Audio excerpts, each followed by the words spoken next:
Hi hello నమస్తే welcome back. నేను మీ host అక్షర విహారి. ఈరోజు మనతో పాటు స్టూడియోలో ప్రముఖ జ్యోతిష్యులు, సంఖ్య శాస్త్ర, వాస్తు శాస్త్ర సిద్ధాంతి, మహాగౌరి ఉపాసకులు దింటకూర్తి మురళీకృష్ణ గారు మనతో పాటు స్టూడియోలో ఉన్నారు. సార్తో మాట్లాడేద్దాం. నమస్కారం గురుగారు. నమస్తే హరి ఓం శివం. గురుగారు, దశ మహావిద్యలు అంటూ ఉంటారు. మనం కూడా చెప్పుకున్నాం ఒక ఎపిసోడ్లో.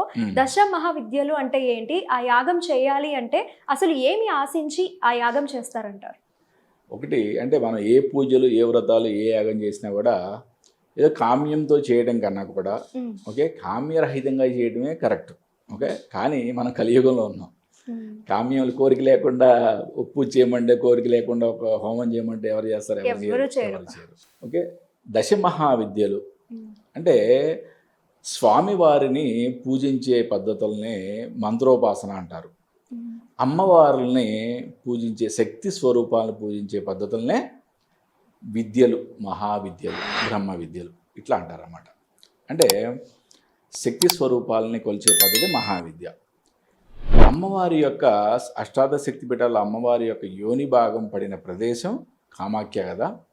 మరి తరువాత ఆ యోని భాగం మళ్ళీ 10 చోట్ల 10 ముక్కలుగా పడిందని, అవి దశమహావిద్యలుగా వెలసినాయని పురాణాలు చెప్తున్నాయి. ఈ దశమహావిద్యలే ఒక్కొక్క మహావిద్య ఒక్కొక్క అద్భుతమైన శక్తి స్వరూపాలు. మనం కింద ఎపిసోడ్లో కూడా క్లియర్గా మాట్లాడుకున్నాం కదా. ఇవి కాళీ, తార, షోడశి, భువనేశ్వరి, భైరవి, చిన్నమస్త, బగళాముఖి, ధూమావతి, మాతంగి అండ్ కమలాత్మిక.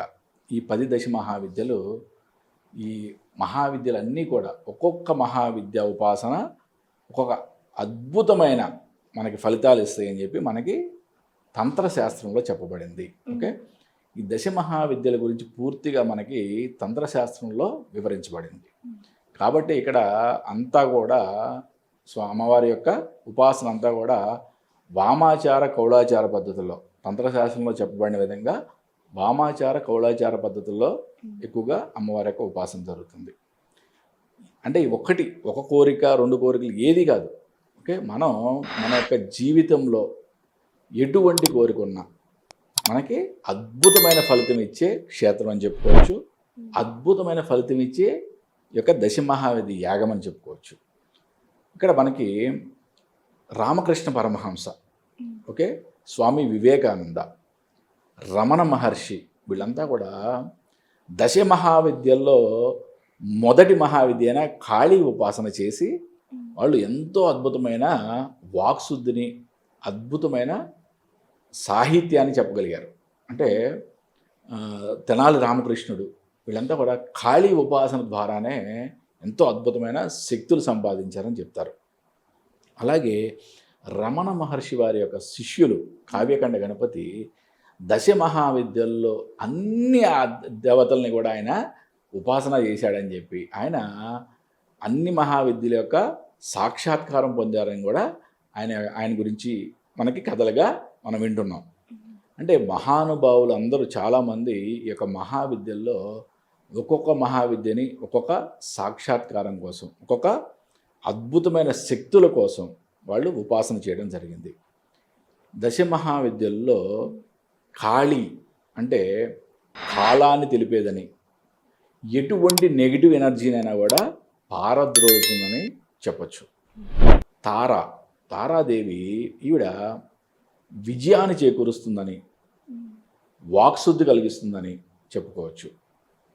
అలాగే త్రిపుర సుందరి అంటే షోడశి, సమస్త కోరికలు అంటే మీకు ఎటువంటి కామ్యాలు ఉన్నా కూడా తీర్చే శక్తిగా ఇవన్నీ షోడశి దేవిని అంటారు. భువనేశ్వరి, రాజ్యాధికారం కోసం భువనేశ్వరి దేవిని కొలుస్తారు ఎక్కువగా. భైరవి ఉపాసన వశీకరణ కోసం ఉపయోగిస్తారు. గురుగారు, మరి అమ్మవారి ఆరాధనే అన్నప్పుడు వశీకరణం అంటే బ్లాక్ మ్యాజిక్ అనగానే అందరికీ నెగిటివ్ థాట్సే వస్తూ ఉంటాయి. ఇది ఎంతవరకు నిజం? వశీకరణ అంటే బ్లాక్ మ్యాజిక్ కాదు తల్లి. ఒకటి, ఎక్కడ కూడా శాస్త్రంలో క్షుద్ర పూజలు అని ఎక్కడ చెప్పబడలా. ఓకే, అంటే జనరల్గా ఏంటంటే తంత్రశాస్త్రం అనగానే చాలామంది తంత్రోపాసన అనగానే అవేవో బ్లాక్ మ్యాజిక్లో లేకపోతే ఏవో వశీకరణలో అవేవో చేసేస్తున్నారు, ఏవో పూజలు అనుకుంటారు, అవేవో దయ్యాల పూజలు అనుకుంటారు. ఓకే, అంటే ఇల్లీగల్ పూజలు అన్ని అనుకుంటారు. ఓకే, కానే కాదు. ఓకే, ఎక్కడ కూడా తంత్రశాస్త్రంలో దేవతా ఆరాధనలో ఎక్కడ కూడా మీకు వశీకరణ అని చెప్పబడింది, రాజ్యాధికారం అని చెప్పబడింది, అంతవరకే కానీ మీకు ఎక్కడ కూడా క్షుద్ర పూజలు అని ఎక్కడ కూడా, అంటే క్షుద్రము అంటే ఏంటి, మనకి మన థాట్ నెగిటివ్ అయితే దాన్నే క్షుద్రము అంటాం. అంటే మనం చేసే పూజ ఒక నెగిటివ్ కోరికతో, ఒక చెడును ఆశించి చేసే పూజనే క్షుద్ర పూజ అంటారు. తంత్రశాస్త్రంలో ఎక్కడ కూడా క్షుద్ర పూజలు అని ఎక్కడ చెప్పబడలా.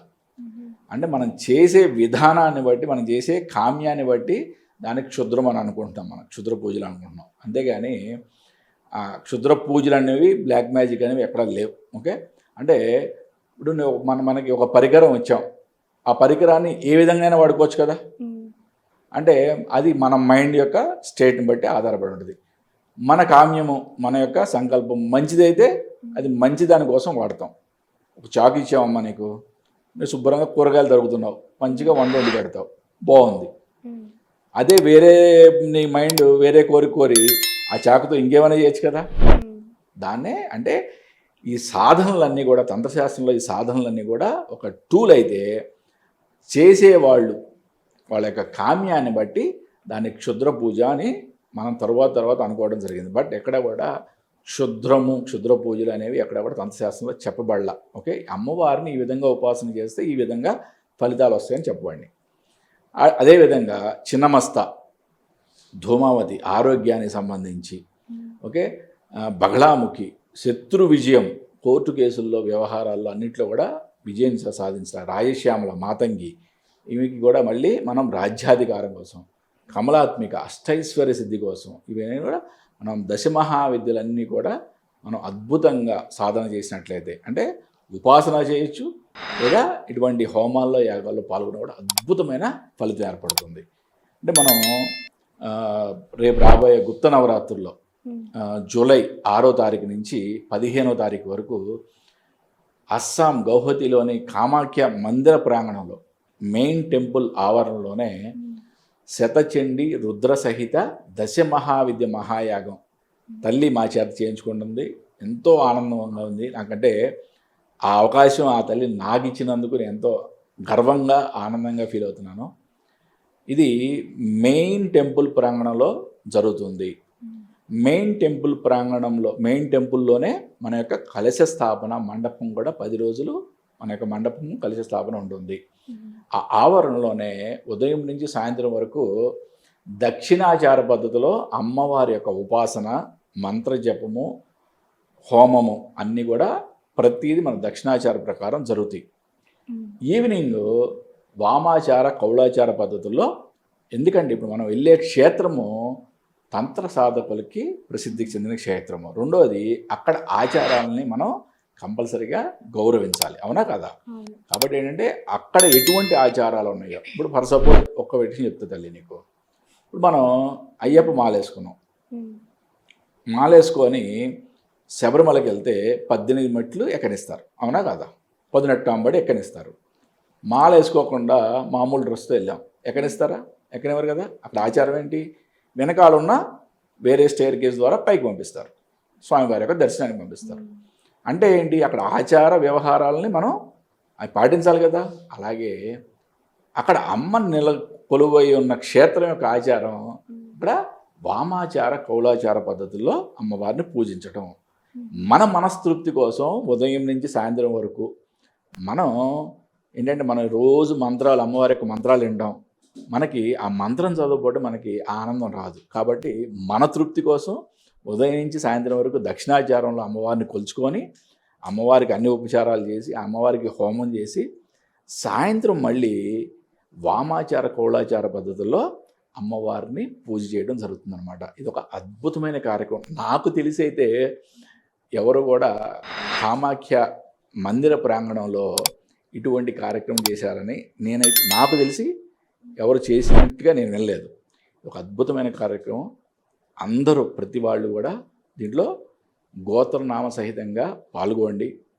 లేదు మాకు ఇంకేదో ప్రాబ్లమ్స్ ఉన్నాయి, మేము ఎప్పటి నుంచో మేము కామాఖ్య వెళ్ళాలనుకుంటున్నాం, కామాఖ్యలో ఏవో పూజలు చేయించుకోవాలనుకుంటున్నాం. గురుగారు, మరి కామాఖ్య దేవి గుడిలో పూజలు అంటే చాలా కాస్ట్లీ అని అందరూ అనుకుంటూ ఉంటారు.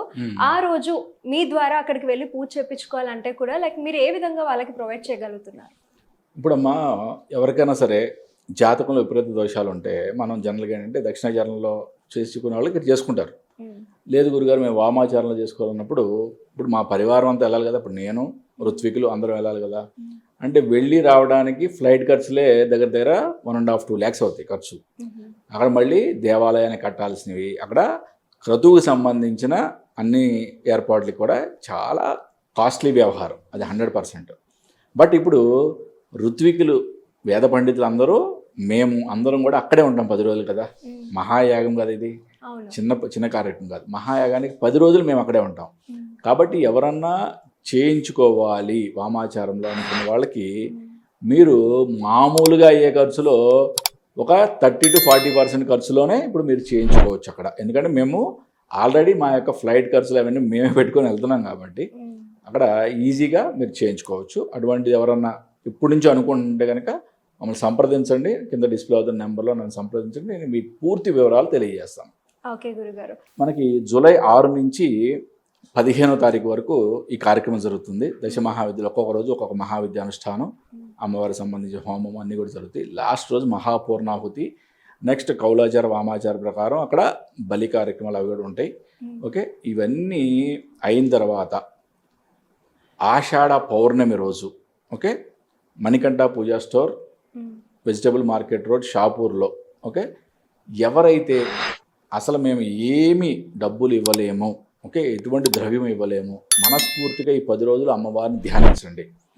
ఆ పౌర్ణమి రోజు నేను చెప్పిన ప్లేస్కి వచ్చి అమ్మవారి యొక్క పూజా భస్మాన్ని, నేను ఇచ్చే ప్రసాదాన్ని స్వయంగా నా చేతుల మీద తీసుకెళ్ళండి. ఆ రోజు రానేళ్ళ వాళ్ళు కూడా నో ప్రాబ్లం. తర్వాత కూడా నేను చెప్పిన Manikanta Puja store, vegetable market road, Shapur Nagar, Jeedimetla ఈ ప్రదేశంలో మీకు ఆ ప్రసాదం అవైలబుల్ ఉంటుంది. ఒక 1 week 10 days వరకు అవైలబుల్ పెడతాం అక్కడ. ఇప్పుడు మీరు ఎవరైనా సరే తీసుకోవచ్చు. అంటే ఎటువంటి రుసుము మేము కట్టలేము, బట్ కానీ అట్లీస్ట్ మాకు ఆ ప్రసాదం అన్న దక్కాలి. ఎందుకంటే ఇంత పెద్ద కార్యక్రమం చేసేది ఎటువంటి కామ్యంతో కాదు, లోక కళ్యాణార్థం, లోకక్షేమం కోసం మాత్రమే చేస్తున్నాం. కాబట్టి మీరు ఎవరైనా సరే ఎటువంటి రుసుము చెల్లించకపోయినా పర్వాలేదు, భక్తి శ్రద్ధలతో ఈ యొక్క మహాయాగం అద్భుతంగా జరగాలని మీరు మనస్ఫూర్తిగా అనుకోండి. నేను చెప్పిన రోజు ఆషాఢ పౌర్ణమి రోజు స్వయంగా నా చేతుల మీదుగా ఆ ప్రసాదం తీసుకోవచ్చు, లేదా తర్వాత వారం 10 రోజుల పాటు అక్కడ ప్రసాద వితరణ జరుగుతుంది. చాలా ధన్యవాదాలు గురుగారు. పూజ అలాగే యాగం గురించి ఎన్నో వివరాలు చెప్పారు. అలాగే పూజ విధి విధానం, మీరు తలపెట్టబోయే యాగం యొక్క విధి విధానం గురించి కూడా చాలా చక్కగా వివరించారు. ధన్యవాదాలు. నమస్తే అమ్మ. హరి ఓం శివం.